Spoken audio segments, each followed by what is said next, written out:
My name is Eddie, and I am a therapist in New Jersey who specializes in stress, anxiety, trauma, and PTSD. So I wanted to record this video because I had previously shared um, a video about seeing the glasses half empty and how seeing the glasses half empty could actually be a good thing. And I actually had my own glass half empty moment a couple of weeks ago, and I wanted to share how I tried to work through that.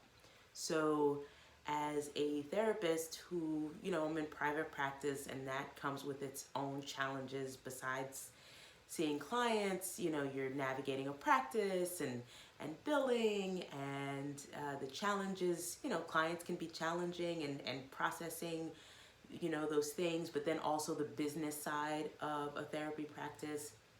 And so it is often encouraged to us to engage in like networking groups and connect with other therapists and try to motivate each other and offer each other suggestions and tips to be successful. So there was a woman in our group who kind of shared her struggles and how, like, just trying to navigate and paying her bills and all of this. Well, the other day, I guess she was on spring break, and she posted a picture on Facebook, like where she was standing next to a Jeep in a bright, sunny location, it looked like, and the caption was spring break. And then within the caption, there was like a huge blurb of something that she wrote, but I didn't even get there. I just saw the caption and I saw spring break, and I was like, what the beep, beep, beep, beep. Like, I just kind of, I don't know. I just had a moment of jealousy. I had a moment of like, why is she on vacation? Like, she just talked about she didn't have any money. Why? And you just ruminate, right? And you're like, I'm tired, and why did it, and like, kind of completely unrelated to her, I recognize that I completely emotionally went off the rails. And I got like frustrated and annoyed, and my son came home and he wanted to talk. He's 2.5, and I was like, like, I need a break from my kid. And I had to make dinner and I cleaned, and I just was feeling in this real like negative headspace, and like life isn't fair, and like, why can't I? And I completely had the moment, right? And it lasted afternoon into the evening. And when I sat down to do my meditation the next morning, I still sort of carried this like jealousy and like, like making judgments, and like, how can she afford, like, I still was there, right? But the beauty of having a meditation practice is that you sit with those feelings and you try to unpack what's going on. And as I sat in my meditation, it dawned on me that it kind of wasn't about, obviously it wasn't about her, but it was about me and what was going on with me. And it sort of, for whatever reason, finally dawned on me that maybe I'm a little burnt out, right? Like, it's been 2.5 years of COVID. I started my practice in 2020. I had my son in 2019. For a time before that, I was juggling, working at a job that was outside of my comfort zone, and learning and navigating that job while I was still trying to build a private practice or still seeing clients. I was still working for another agency doing per diem work. I got pregnant. I was like, not high risk pregnancy.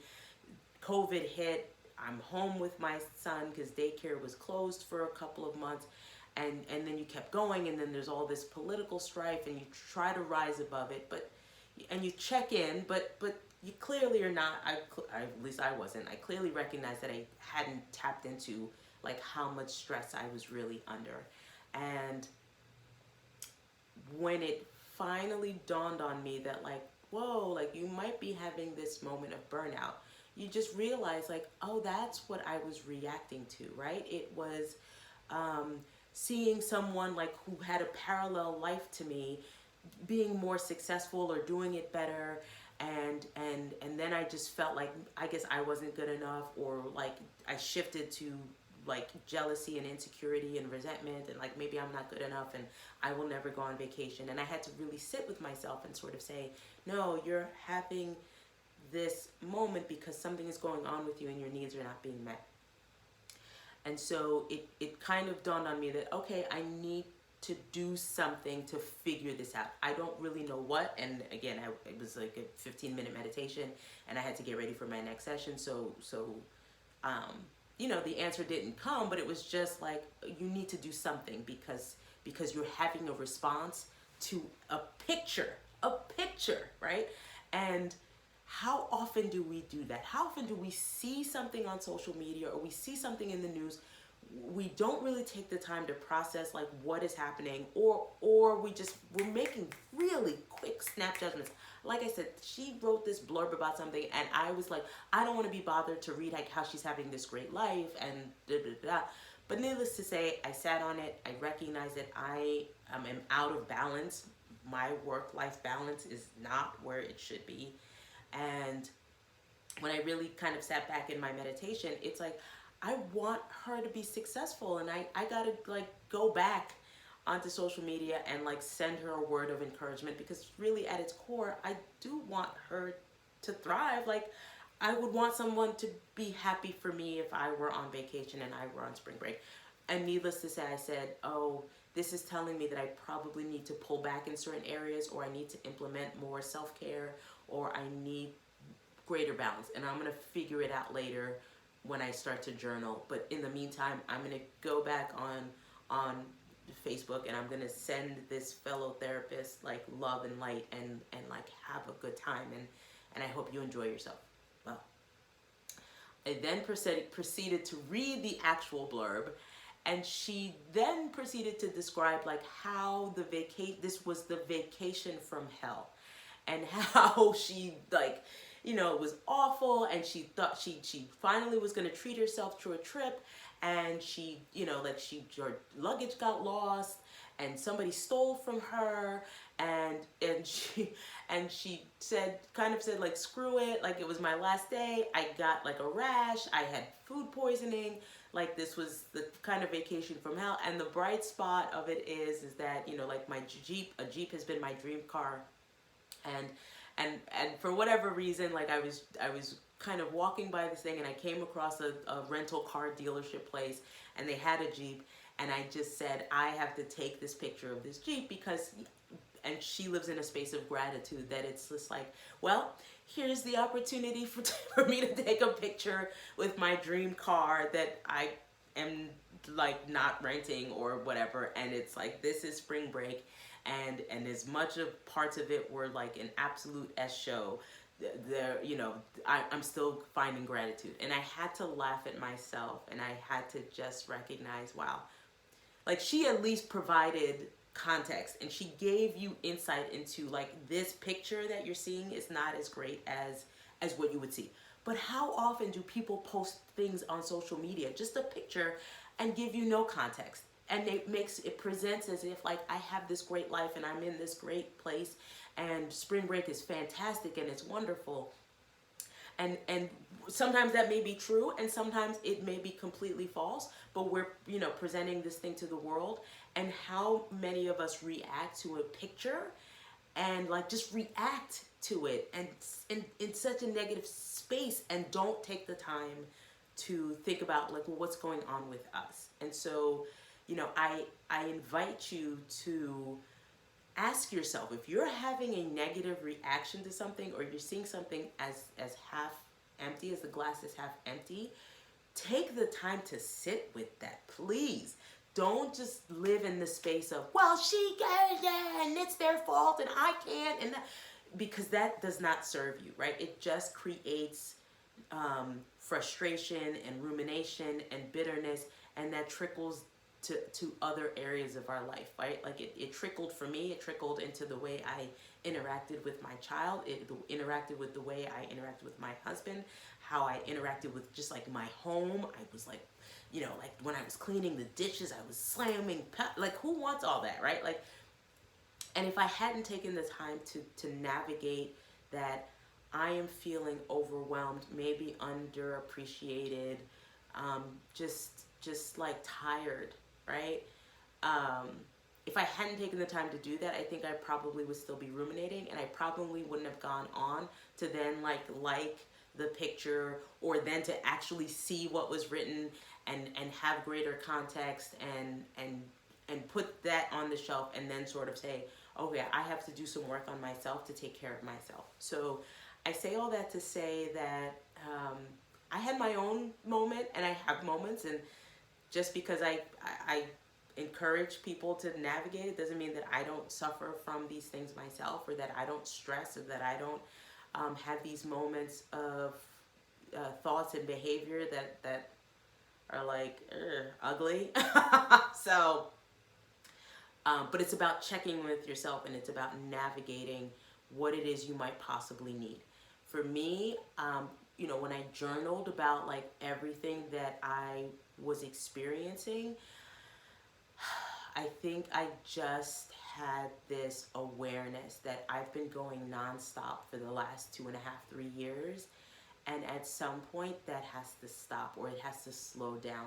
And no one is going to do that for me. I have to do that for myself. And there's going to be reaction by others when I choose to do that, when I choose to set some boundaries, when I choose to say no, or when I choose to like change my hours. I'm thinking about maybe going to summer hours. I don't even know what that means, but like maybe going to summer hours, or taking less clients, or doing less of other things, less volunteer work. I haven't yet quite figured it out, but I know something's got to shift in order for me to be more balanced. And the minute that I acknowledged it, again, my reaction to that picture went from like 60 to 0, right? And so I'm still navigating that. I have to therapize, work that out through therapy, or through like just more meditation and more reflection. And then hopefully I find the answer, and then tweak accordingly. And that's the other thing, is that I'm gonna try some things, and the tweak may not work. Part of how I'll know that the tweak is not working is that if I have a response like I did to that picture, if I have another response like half glass full, empty, then I know that I probably need to tweak, or need to do more tweaking, or I need to shift something, and I don't know what that is, but that's the process. And so I share that to say that I too, as a therapist, navigate these struggles, and it's about just working with it and figuring out what you need, right? So I leave you with that. I'm also going to end this video with 20 things that I am grateful for, because I try to really promote a sense of gratitude even when I'm right. I try to still maintain a level of gratitude. So I'm going to share 20 things that I am grateful for in this moment. Music. I absolutely love music. It is like the I don't know, it speaks for me when I can't always say what needs to be said. Music often does that. Sponges. I love I love the feel of a sponge, and how it foams when you put soap on it, and then like just clean your dirty dishes. I am also grateful for a dishwasher, because I have one, and I wash some of my pots and pans, but I put a lot of the stuff in the dishwasher.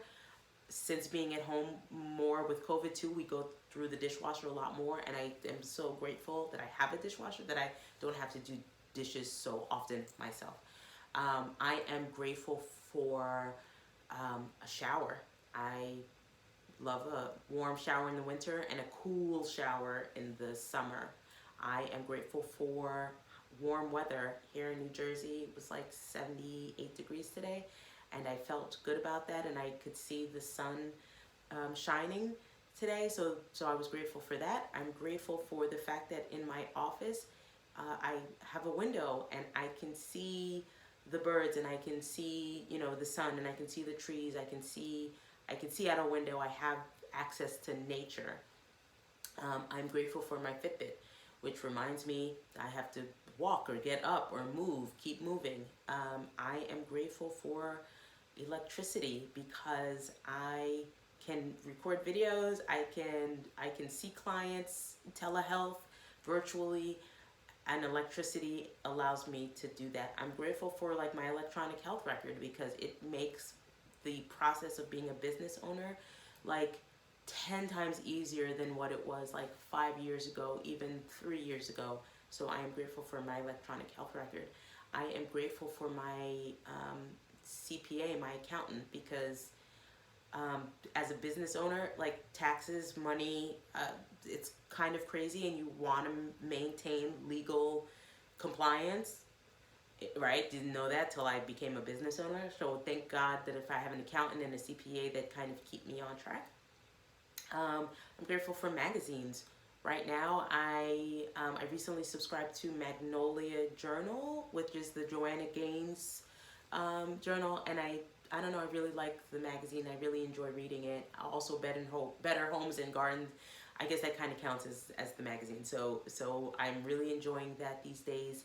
I am grateful for timers because I set timers when I need to like get motivated to do anything, and it's like, let me set a 10-minute timer and I'm just gonna do laundry for 10 minutes and not get overwhelmed and feel good about like when the timer goes off, like I did something, I was productive. Same with cleaning. I'll set a timer for 10 minutes, do some cleaning, and like feel good about what I've done. I am grateful for magnets because I put paperwork that I need everywhere and I attach it with a magnet.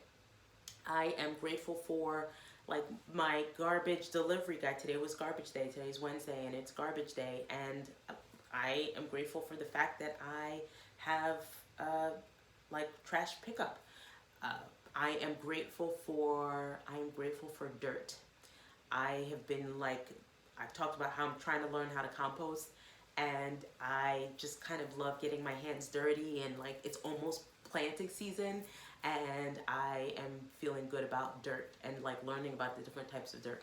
I am grateful for water because I try to drink a lot of water. That is also like my motivation, is to try to drink a lot of water to keep myself hydrated, keep myself healthy. But I am grateful that I can just turn on a faucet and water comes out and it's clean and it's healthy and it's treated and I don't have to worry about it. I am grateful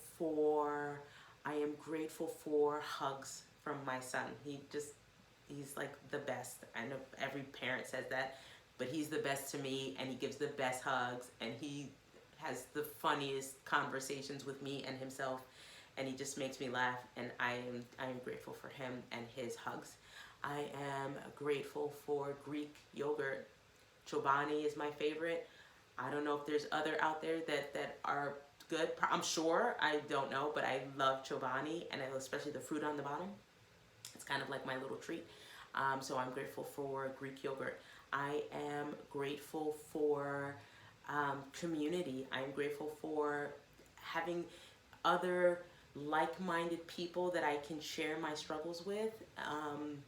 You know, as a parent, as a therapist, as a wife, as a mother, as like just there's community out there. There's opportunities for you to connect, and I'm so grateful for community. Like life has been really hard the last 2.5 years for many of us. And finally, I am grateful for my home. My home brings me peace. I work really hard at trying to make it a warm and inviting home for me and my family, and I feel like I take care of it and it takes care of me, and so I feel completely grateful for my home. So I think that's my 20. Thanks for tuning in. Thanks for checking this out, and I look forward to seeing you in my next video. Take care. Bye.